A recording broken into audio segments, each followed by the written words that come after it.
I don't know what I'm doing. I never know what she's doing over there. The meatloaf. All right. So listen, Luca Nation.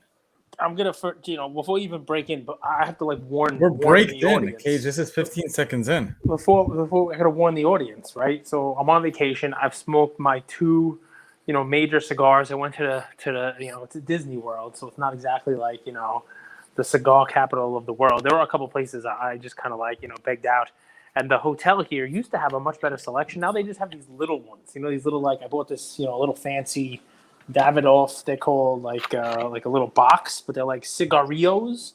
So it's like a tiny little thing here. There's nothing bad in here, but it's like a little cigar. So if you see this, a little cigarette warning, I think if people are smoking on camera, that bumps the movie up to PG-13 or something. And I literally I did one of those matches, I pulled the match and I burned my finger, using the matchbooks. Oh.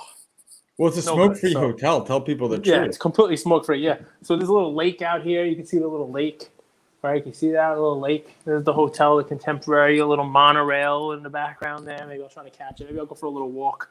You can see some of the background. You can see the little Disney castle and stuff like that from the hotel. I'm on the lake side, which is pretty cool. Yesterday, I was talking to Andrew, and kind of a rainstorm came in over the lake, and I could see the rain kind of coming in from the lake as the rain approached. It's pretty awesome. So... But yeah, man, we've been doing 10 for 10, and we have to take a little bit of a break, right? So. Epcot, Universal, Hollywood. Where else could you have gone? So Magic Kingdom is the main one. That's their main park, right? So that's a stone's throw from here where I'm sitting right now. Epcot is on the monorail. Hollywood Studios and Animal Kingdom. What's your favorite? A half day. Do you have a favorite? Right now, it's Epcot. This time of year, it's Epcot because they got something called Food and Wine Festival. So you could basically just get drunk and fat around the world, just stopping at different countries. And they add countries of food and stuff. So yesterday we went there. It was too crowded. We're thinking about going back there tonight because we just spent the whole day in Hollywood Studios. But we're thinking about going back there. Yesterday, it was basically all local. You'd have a blast. It was all local bachelorette parties. It's brides with Mickey ears and their, the little veil, they have a little white veil there. And it's I'm with the bride, bridesmaid shirts. And they're all getting wasted all around the world, drinking every stop. Just stop at this country and drink. A couple people with shirts on it say, puking around the world or, bachelorette party. If we make it to Germany, we're doing okay. The Tequila Cave in Mexico was the longest line of any ride I've had in four different parks. It's the longest line to get into the Tequila Cave. And the best thing is people who are going to Epcot to get drunk, because you don't think of Disney like this, right? But it is basically just a drunk destination. The 2 best shirts I saw yesterday were a variation of Finding Nemo. The little Finding Nemo words, black and white, Finding Nemo. It said Finding Vino. And the woman was she had found some vino. And instead of Avengers Assemble, I saw a guy walking around with a shirt that said Alcoholics Assemble with the Avengers lettering, So people just go out there. They're blitzed, man. You got crying kids and drunken adults. It's a lot of fun. So that's my favorite. Are you coming back refreshed? Or you don't want to ever leave? Do the kids have a good time? No, it'd be good to come back, Gotta come back because, the kids are going to school. The kids got to start up school. But I think they start up school in a couple of days, so that'll be interesting. Nobody wants that. Luca Nation. I don't know if you guys realize, Cage and I haven't done an episode in I think it's been 4, 5, 6 days since we did last week's collectible episode. So we haven't had a chance to connect with you guys. We've been doing 10 for 10s, no real episodes, just 10 for 10s. Yeah, no 10 for 10, no just us BSing back and forth. Well, people put 2 and 2 together. I mean, that was. My backdrop was in Mexico. Here I'm in the States. So people are smart, and they miss us. They miss the daily shows. People have loved these fractional episodes. So today, guys, we're going to do a collectible episode. Okay, we're going to be talking about the market as a whole, what's going on, what happened in August, and what you could look forward to as the calendar turns and we head into September. There's that famous saying, "Sell in May, go away." Well, those traders they come back in September. So. They do. I would expect a lot more volume, a lot more money in the whole investment market, not just memorabilia collectibles, but in general. As we wind down the year, I'm really interested to see what the markets are going to do. I'll tell you, and I'll hand it over to Cage in a few minutes here. But what we're seeing, and I think this is a healthy sign, the markets are maturing. Yep. The population's getting smarter, not smaller. People understand what they're investing in more. People understand pops more. I just think the average investor in sports cards, collectibles, and memorabilia is getting much, much more intelligent, Cage. Yeah. And I was thinking, we're going to go into the data that Collectable sent over, and we're going to talk about cards, memorabilia, and we're talking about some IPOs that are coming up here in the next week that are really exciting for you guys. Yep. But I would urge, and this quote from Warren Buffett comes up, I would urge you guys to act more like a sniper than kind of, a shotgun approach, right? All So right. like, as the markets mature, I think there's less opportunities, right? There's less of that spray and pray. But I think that there still are opportunities if you kind of understand how things work, you spot patterns and trends. And there's that great quote by Warren Buffett, the trick in investing is just to sit there and watch pitch after pitch, investment after investment go by, and wait for the one that's right in your sweet spot, right? Mm-hmm. So, and then he adds, and if people are yelling, swing you bum, ignore them. So I think as we see specifically the fractional market mature, you see more volume. You see prices respond week to week and day to day. There's going to be less opportunities, but that doesn't mean that there are no opportunities. It's a good point. And listen, this is the third time we're doing this fractional episode. We're going to bring it to you every week. We get the real benefit of a lot of things, right? We get the benefit of seeing auctions, and we get the benefit of seeing, different auction houses do different stuff, right?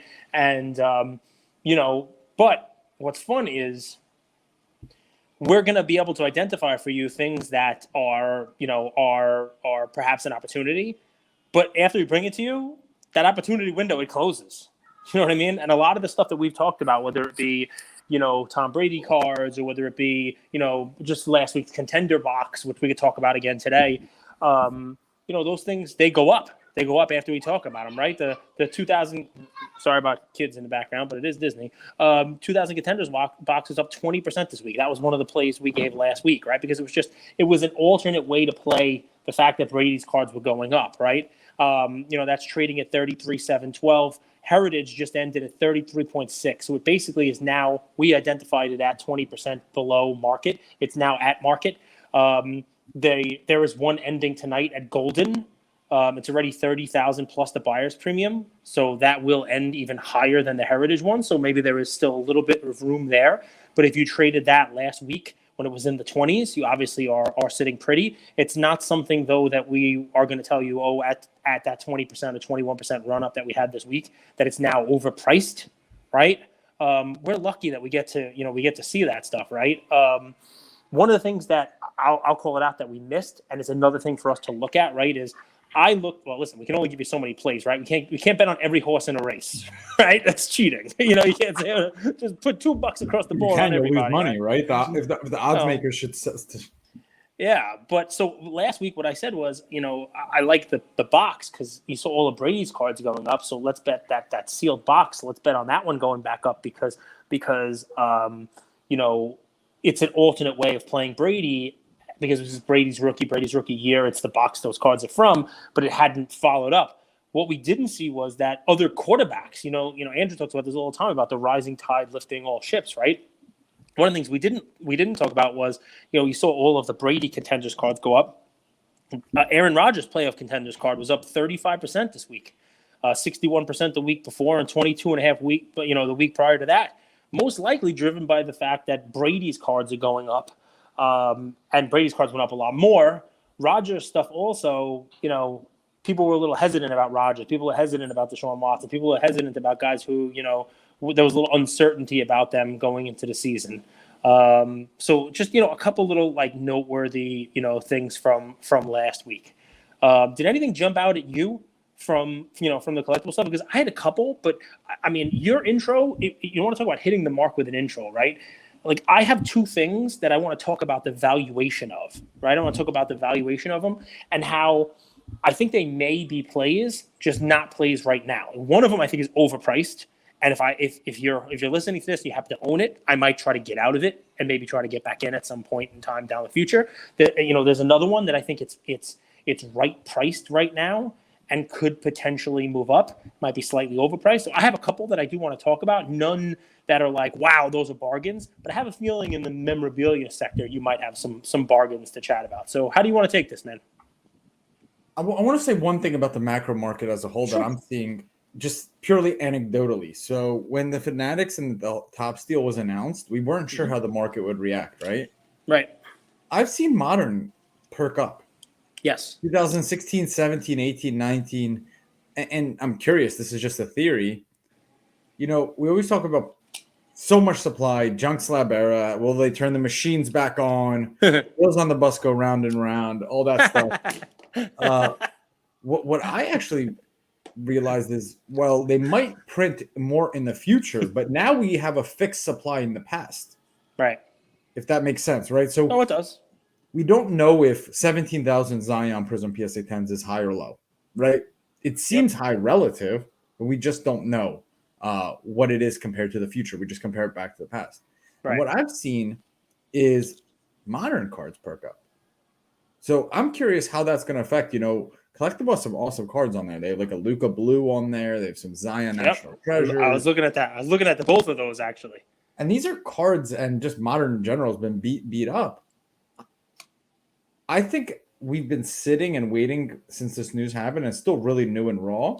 I have seen, and will it last? Will it not? Well, we don't know. But this modern market perk up.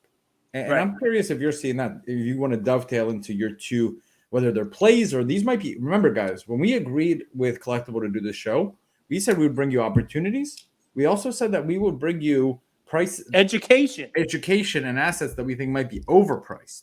That's right. So, as Cage, are you trying to light your cigarette? I am. I'm trying to light my next one, man. I'm trying to light my next one, but it's okay. We'll jump into the next one. So you want me to talk about the one that I think is the most overpriced one on the market right now? Let's do that. And then we'll dovetail into data. We'll talk a little bit about memorabilia and IPOs, and then we'll wrap it up. Cool. So listen, I'm gonna have a drink of soda here before I do that. Right? We got to give a little treat to our YouTube audience. You know what I got to tell you? Can you see this thing? Is that a grenade? It is. It is a Star Wars Diet Coke grenade. Can you believe this? Little Star Wars. This is from, I believe it's a Tatooine Diet Coke. See, you see, it's like a little grenade. The little Star Wars shirt on there. And you take the little cap of the grenade off. You hear that? And you spin that off, and then you get Diet Coke in there. I brought this back. From a different galaxy. So, guys, Cage always talks about the things I treat myself with. As you're watching the show, you're 12 minutes in. The dude is drinking a magic potion, followed by this little thing that he calls a cigarette, but it doesn't look like a cig. It looks much different. It doesn't. That was why I had to give my warning. It definitely does not look like a cigarette. You guys know I'm an all natural guy. I don't even drink coffee anymore. Fun fact. How come? Just messing with me. Coffee's messing with you. All right. Yeah. Well, listen, we got it. Listen, we know where we're going with this one, right? So here's one of the fun things, right? Collectable has various assets, things that are one of one in the world, which I'm going to talk about. You're going to talk about, Wilt Chamberlain uniforms. You know what I mean? Like, game worn uniforms, things that are like as rare as can be. But then they have things that are pretty liquid, right? And one of the things that I found on there was, you want to talk about modern cards? Luca, Zion, Ja, Trey, basket.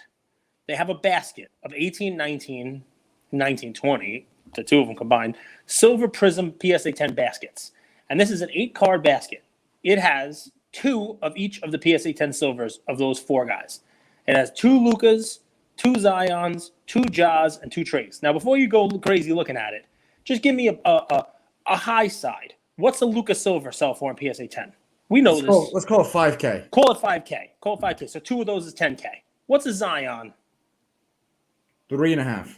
Okay, let's even go on high side because it's about 3, but 3.5. So that's 7. So now we're up to 17,000. What's Ja and Trey? Can't be more than 2. Even if you want to call them 2, that's fine. Both about 1,500. Let's call them 2. So 2 each is 4 each, right? So we got 10, 7, 4, 4. You want to do some quick back of the envelope math here? 10, 7, 4, 4. You know what that is? $25,000. Okay? So it's 4 plus 4 plus 7 plus 10 is $25,000. Now that is full eBay price and then some, right? We just went high, like couldn't be more than. It's actually significantly less than that. It's like 1,500, 3 and 4 and change, right? But even with inflated numbers, right? We just got up to 25,000. Do you know what it's trading at? 36.3. All right, so you got a market cap of 36.3, and that's down. Yep. That's down 17.5% from the IPO. And that's because, this thing IPO'd a while back and things were hotter. Now, this is one of those ones that I wanted to take a look at because I expect those prices to go up. I expect the Luka to go up from that 4,800 that's at. I expect the Zion to go up as basketball season starts up in October, as we lead into basketball season starting up. I expect to see a run-up in trade like we saw last season. Ja, those are the four guys you want to have your money in, right? Those are the four young stars. Maybe add in a LaMelo, maybe add in an Edwards, something like that, right? But these are the guys you want. They're the blue chips. They're the silvers. Everybody likes these.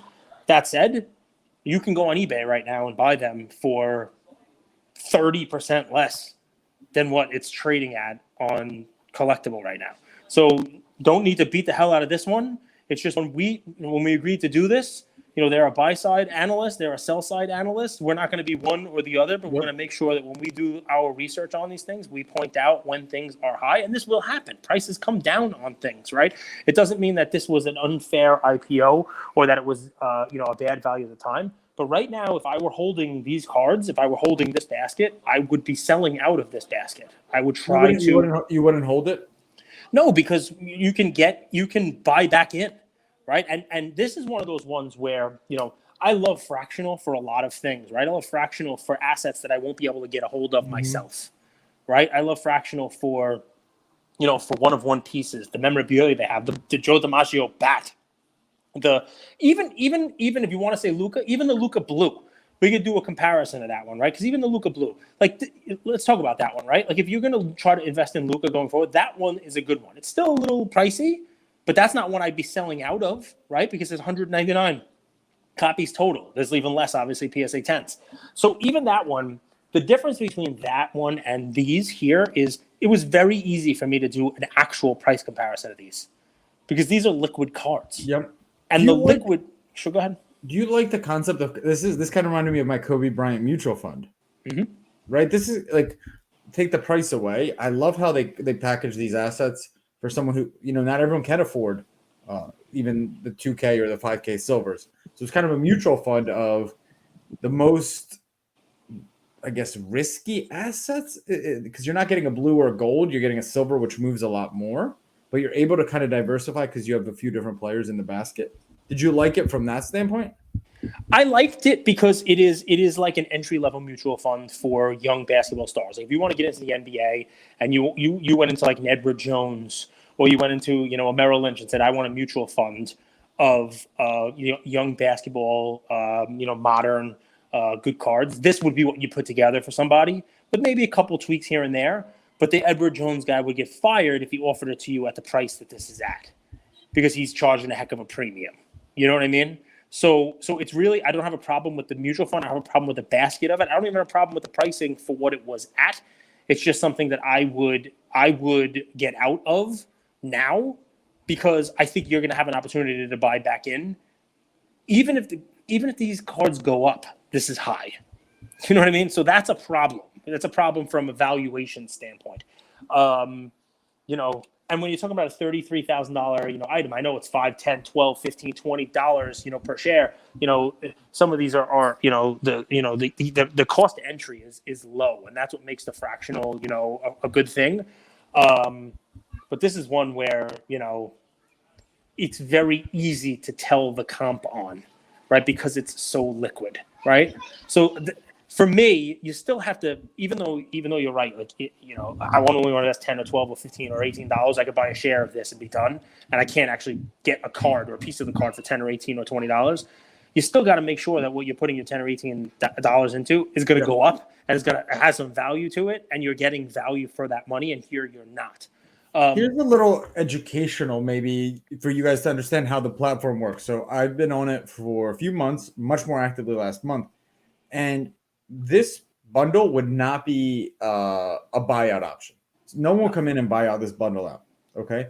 This is a good bundle to trade on the secondary market when it reaches the appropriate price, because this is going to be volatile. It's going to move. It's going to be adjusted for player performance, but no one's going to come in and buy out these silvers because they could buy them on other platforms. Correct. But things that are available and people buy out are one of ones, one of twos, really low pop, scarce items, whether that's a Will Chamberlain rookie card, which there's, just a few in the world, or a game sign mat. So just know from your investor standpoint which kind of investor you are. Do you love a lot of volume? Do you love having an opportunity for getting bought out? It just depends on the kind of investor you are.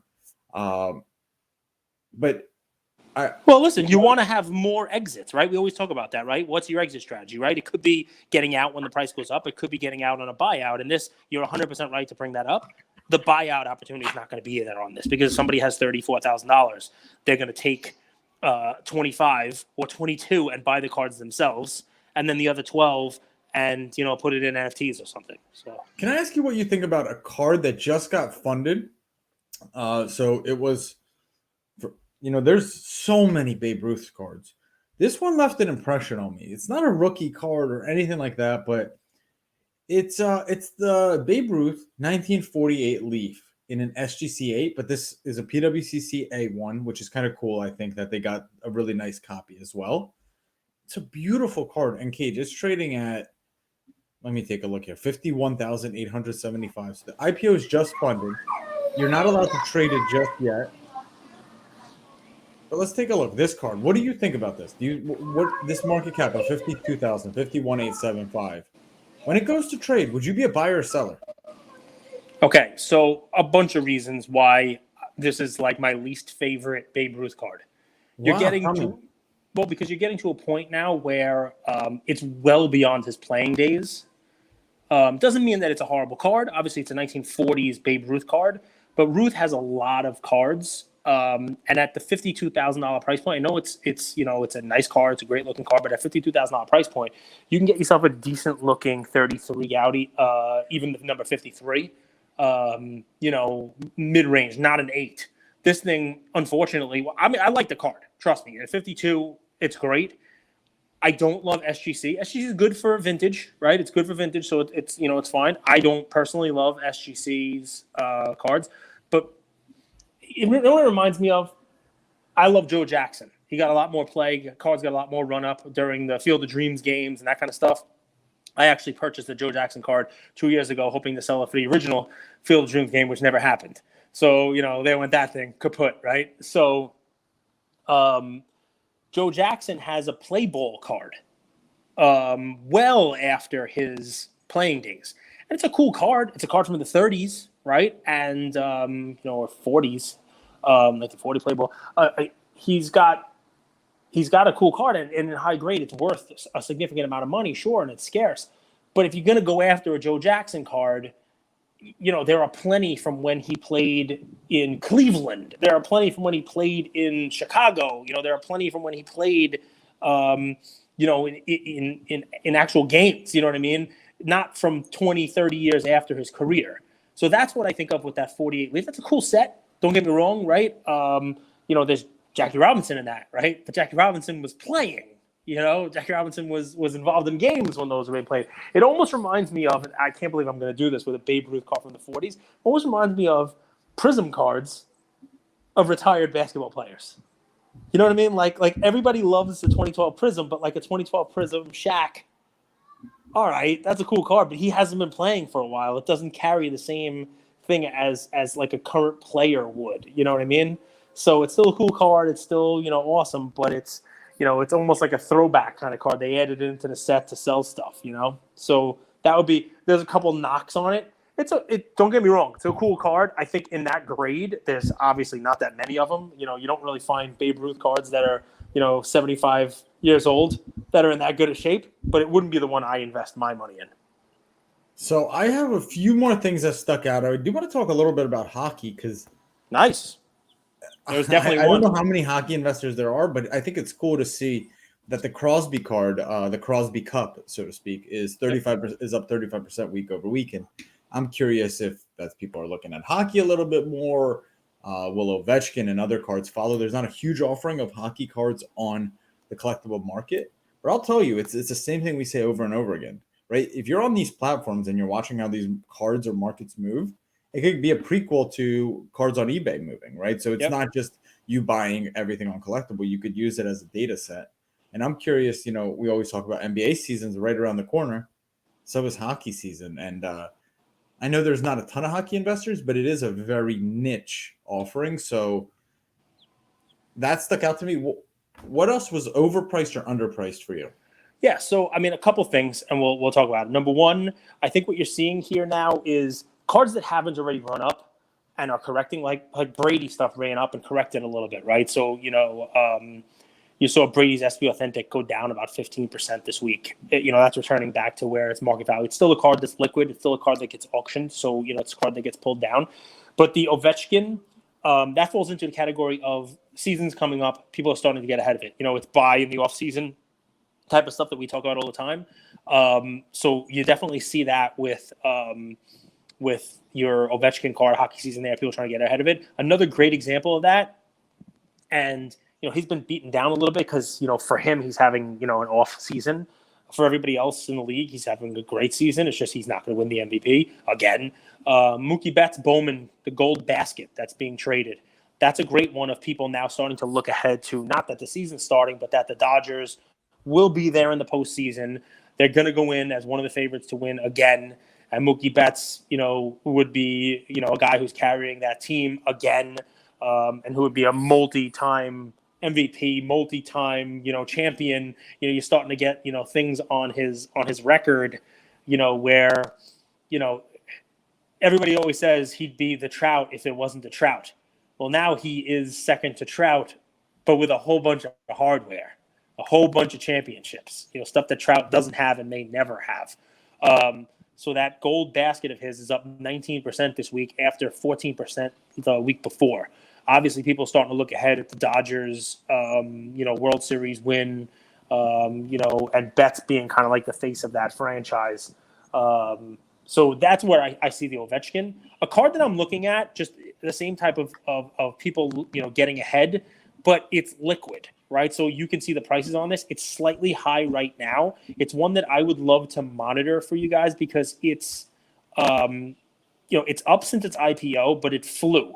And this is one of those things, I don't want to talk about day trading it, but you saw what happened with it when he was playing well and when people thought he was going to be favored to win the whole thing. And then when he didn't win, and you started to see that little swoop back up, right? We talked about the market of cards kind of doing one of these up, down, and then it hit that bottom and you want to ride that bottom back up. So this one here is one to keep an eye on, right? It's up since its IPO, but way down since immediately after the IPO, right? So the Kevin Durant Chrome Refractor Rookie PSA 10. So easy card to talk about, right? This is one that there's just not a ton of at all out there. I think it's 100 and something of them, right? 180 something or something like that. If you look at the pricing on this, you'll see that while it IPO'd low, I think it IPO'd at $10. It's currently at $17.50, which is a huge jump up from the IPO of 75%. But when he looked like he was going to take out the Bucks, when he looked like they were going to win it all and they were the favorites, this thing was as high as $34.99, $34 a share, which means at $35 a share, it's half of where it was when he was doing, what he was doing. And it came all the way down, and you saw the card, go down, and it's starting to move back up a little bit now, right? So it's Durant not has an interesting year ahead of him, Cage. Yeah, 100%. I'll say there's maybe not a guy with more to gain and more to lose in this upcoming season for his card values. Well, why I like this card, right, is, you have a bunch of stuff to look at with it, from the last 5 or 6 public sales, whether they're on eBay or just posted on PSA's site. You're talking about anything from 18,000 to 22,000, right? So 21.6, and it's currently trading at 21.8, right? So it's fair market value right now for what it's actually selling for. So you're able to take advantage of not having to have $21,000 and find one. You're able to get a piece of it, a share of it, you name it. It's definitely one that is a potential buyout candidate because while it's a liquid card and there are ones out there, that supply, which less than 200 of in PSA 10, it dries up. And I have a feeling that just like we saw last basketball offseason with Trey and with everybody else, there will be run-ups with people who are investing in players, right? And people were heavily invested in Kevin Durant last season, and you saw what happened. People, even with everybody talking about buy Durant, wait till he comes out with Brooklyn and drops his first 50-point game, right? There's the card exactly. Look at the chart. So that's an interesting chart, right? It's a chart that has stabilized. If you look at look at that, right? A fly up, a dip down, a little bit of a slow bleed, and you see the start there starting to come back up last week, right? Absolutely. So that's got a chart of something that looks like it's going to potentially move its way back up. So that's a chart I like to look at. It's a card that, while there is liquidity in the pricing of it, there are not a lot of those out there, and it's one that could easily turn back up. I mean, the card was basically double what it was during the beginning of the playoffs there. So this is one I keep an eye on. If it drops at all during the week, if there's an entry point slightly lower than where it's at now, I would be thinking about getting in. But I have a feeling this one is one that you're going to start to see moving up as we head towards basketball season over the next 7 weeks. I also love that this year's refractors, unlike some of the other years, are number 2. So this is a really nice card. A new lighthouse label as well. So this has all of the features that you want to see when you're investing. Yep. I like that card. I thought that was a cool one. Another one, guys, to look at, baseball on Collectable. Eventually, things will swing back to baseball vintage. There are so many cool baseball vintage cards. The Roberto Clemente rookie is on there. It's right around market price, and the prices have come down a little bit. There's a Hank Aaron PSA 8.5. These are cards that are potential buyout opportunities as well. Look at the Clemente. Look at how that thing ran up and dipped down. You know what I mean? So these are ones that high value cards. Not a lot of liquidity on these things. Any one of them could be a potential buyout candidate. I like the Aaron because it's not an 8; it's an 8.5. It's expensive. And there's a huge difference. People don't realize there's a huge difference between the 8 and the 8.5 in population and in price. You see that? So, it was significantly higher. It's come down a little bit recently. I expect that baseball stuff to start to, move. If you look at the chart on that Aaron, right, you're seeing what everybody else is seeing. It's over time that you have a slow and steady growth up, right? If you just regraded too, or just reslabbed too, because this is a really old serial number. This is But that's good, though. It's good that they do that because it means that it's not something that PSA is going to take out of that 8.5, right? Yep. So that's one of these like blue chip. You want to start investing. You want to start putting money in at $12 a share. Go right ahead and put money in at $12 a share on a card like that. You're never going to get burned. You can offset a trickier investment with that. You were talking about macro before we jump into the memorabilia stuff. Let me throw something out there, right? It's so funny how the mind works. We talked about that basket of Ja and Luka and Zion. There's probably a bunch of people listening who know what a Bored Ape Yacht Club NFT is, and now a Mutant and the whole 9 yards, right? They did board kennel clubs and you name it, right? So most of these NFT projects, there's 10,000 of them, right? 10,000 apes. Steph Curry just bought an ape. You know what I mean? 10,000 of them. So can I ask just for a quick second, just because you talked about the macro of it, why is it that when we think of Zion PSA 10 and there's 19,000 of them, we're like, oh my God, that card, it shouldn't be worth $250. It shouldn't be worth $300. There's almost 20,000 of them, and that sounds like so much. But when we talk about a friggin' ape or a raccoon or whatever else it is, we're like, well, people are just starting to realize how small a number 10,000 really is. You know what I mean? Like, it's so funny how we can convince ourselves of almost anything, right? How is it that on one hand, a little JPEG 10,000 is scarce, but the base PSA 10 rookie of a potentially generational talent, when there's 20,000 of them, wow, that's so not rare. There's so many. I'll answer 2 ways. One is I think that what NFTs have done really well is they've grown the market, right? Like people who invest in Zion cards are either NBA fans or they really love watching him dunk on people, right? So it's kind of it's a big market, but it's closed off. With NFTs, people who don't watch sports, who aren't really involved in typical trading cards, just the general population, the general public is investing. So to them, 10,000 is not very much, where 17,000 to a small niche market, which chooses Zion, Trey, Ja, Luka, et cetera, 17,000 seems like a lot in percentages. But I also think there's an element of groupthink, right? Like I think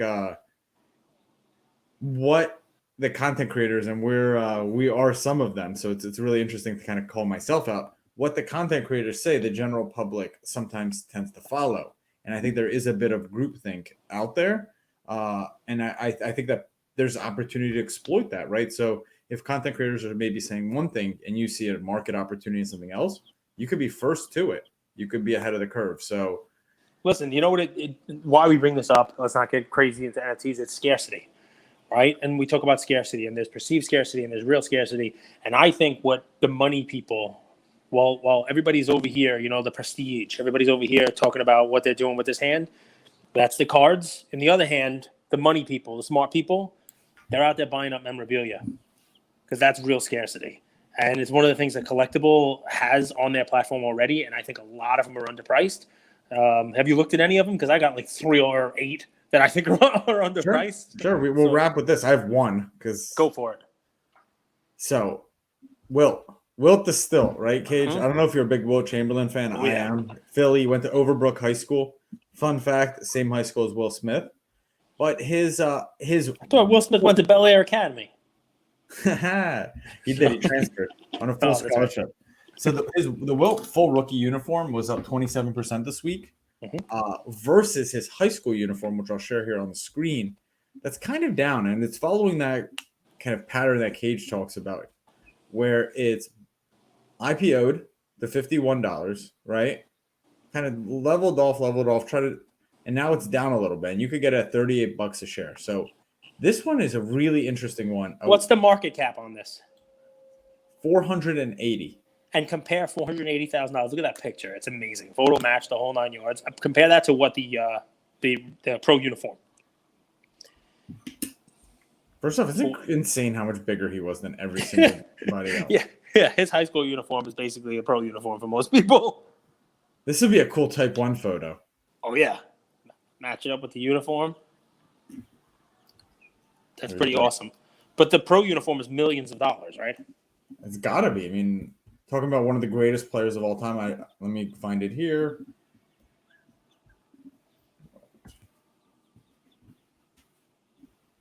$1,600,032. It's 4 times the price. 4 times the price. And listen, that's great. I think what we're saying here is that, like the Babe Ruth Baltimore News is a pre-rookie. His high school uniform is a pre-rookie. You know what I mean? Like this is he wore this in high school, and this uniform here, if you look at the chart, has had a recent run up. There it is. So the chart, if you just take off the last little bit of the chart for this jersey, this uniform looks eerily similar to the chart of the high school one. So all that's missing on the high school one is somebody to wake up and say, "Whoa, wait a second! If the other one won 6, this shouldn't be $400,000." And you're gonna see that chart move back up as well. I think it's look at it. It's just amazing, these uniforms. This is one of the cooler things, right? Is there a Jordan uniform also, a Jordan sign uniform on here? All right, take a look for me. I'm captivated by Wilt's. You're watching Wilt? That's awesome. That's cool stuff. It's a lot. It is cool that they add this little thing. Like I didn't even. That's pretty cool. All right, so he says you get the idea. That's what it says. Yeah, the Jordan uniform. I mean, there's Kobe shoes that the last time I checked, there was still a percentage available, like 8 or 9% was available on those. I mean, those are interesting. Things. Kobe's kind of the bellwether of game worn memorabilia for obvious reasons, but it's keep that in mind because he pulls different memorabilia behind him, right? Like Kobe passed away young, but there's a lot of guys like Bill Russell, Will Chamberlain, they're in the same boat. So it's interesting to follow. This is the one, Cage. I brought this play up last week. Yep. I love it. And look at it. And I got a sneaky memorabilia play for you guys just because I love the crossover stuff. I really do. And we talk about scarcity, right? This whole episode is about scarcity, right? And if we come up with a title, it's like, invested scarcity because, those are the ones that are candidates for buyouts. Those are the ones that are candidates for, not only for it to go up in price when somebody else, sees it as an opportunity, but also give you an exit, not just, to sell at a higher share price, but to sell if somebody buys it out. You talked about the Jordan jersey. Pull up the Jordan bat. All right. There's a Michael Jordan signed bat. Look, there's the jersey. I think look at the pricing on that. Look at the pricing on that. It is an amazingly low price by comparison. I know. Listen, the thing with Jordan, when you pull up the Jordan bat, but the thing with Jordan, I'll talk as Andrew's navigating through this stuff. Thank you, Andrew. You're very good at this. I couldn't do it. I don't even know how to share my screen.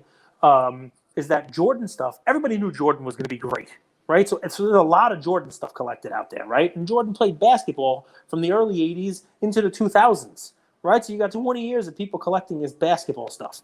But look at this, right? He didn't play baseball for that long, right? And I know it was a spectacle. I know it was crazy, but I mean, there weren't a lot of people going down to Birmingham to collect his baseball memorabilia for the Birmingham Barons.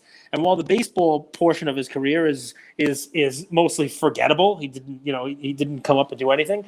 This is an awesome piece of memorabilia, and look at the pricing on it you just had there, right?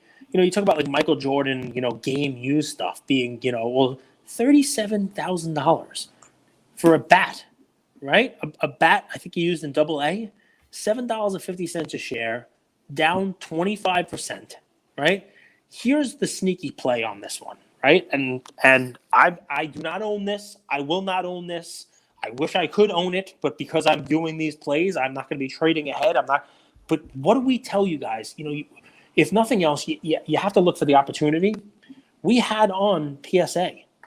We had on Nat Turner, and we had on Steve Sloan. We've spoken to those guys. They've said it. They're going to be grading bats, right? That's going to be one of the things they're expanding to. Golden's then going to be selling bats, right? Look at PSA's website. I'm pretty sure they have game-used bats up there already on there. So look at these bats. Look at these bats Andrew's putting out there. There's not going to be a ton of Michael Jordan bats that are going to be out there. Bats are an interesting way of looking for, an opportunity. And I will be shocked if that Jordan bat isn't bought soon. Right? Because at $37,000 Michael Jordan game-used bat, just how many of them are out there? How many are out there that are available to people? And that's the whole name of the game, right? It's scarcity, right? And that thing's come down in price. It just takes one person who wants to, one Jordan fan, one investor, one collector who says that price is too cheap. I'm taking it off the market. I'm offering a price on it, and you'd be happy you got into it. That person might go and send it to PSA. Who knows? It's a showcase item. I don't think he gets enough credit for being the world's greatest athlete and going down and riding buses with AAA guys in Birmingham. So, Cage, real quick, 3 IPOs this week. I mean, all of them are incredibly cool. 2 of them, I think, as much as we like George Mikan, we had that legendary debate with Lou Janot, who would recognize George Mikan. I'll tell you, man, I'm pretty excited. So here we have it. Sunday, 8/29, that's today. We have the LeBron Mello Bosch UD Exquisite Triple Logo Man. Tomorrow, George Mikan Bowman PSA 7 from 1948. And then Tuesday, Honus Wagner 1910 Tip Top Bread PSA 5. So just be on the lookout. 3 pretty cool IPOs. The Triple Logo Man's interesting because there's like that debate, does adding Chris Bosh and Mello actually help the value of the card? Well, it's an interesting one this year now because Melo's on the Lakers. He's now teaming up with them, right?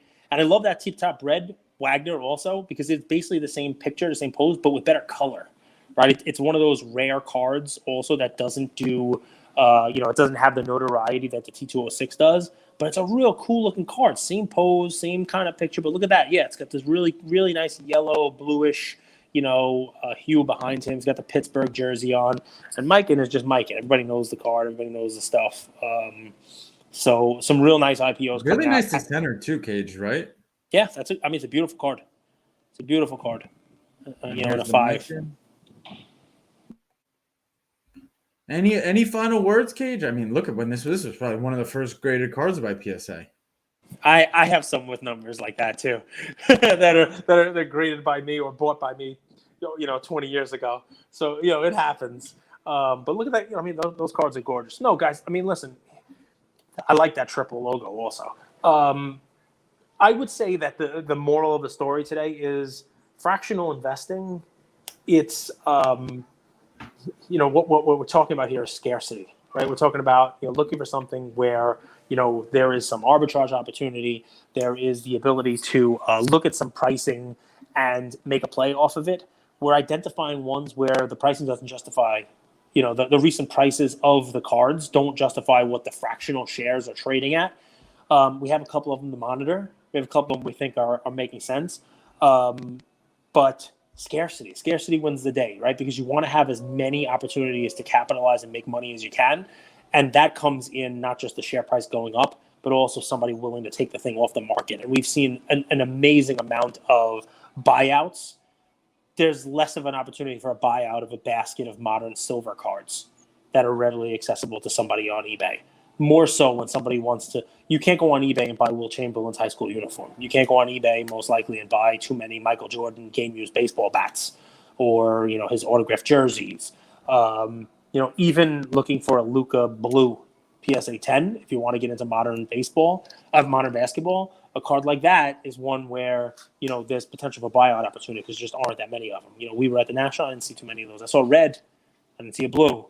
So be mindful of scarcity. That's kind of, where I think the value is. Love it. There's another episode. Luca Nation will be back tomorrow with our daily episodes. I know you guys missed us. Thanks for bearing with us. Cage, it's good to have you back, brother. All right, guys. We'll see you soon. Thank you.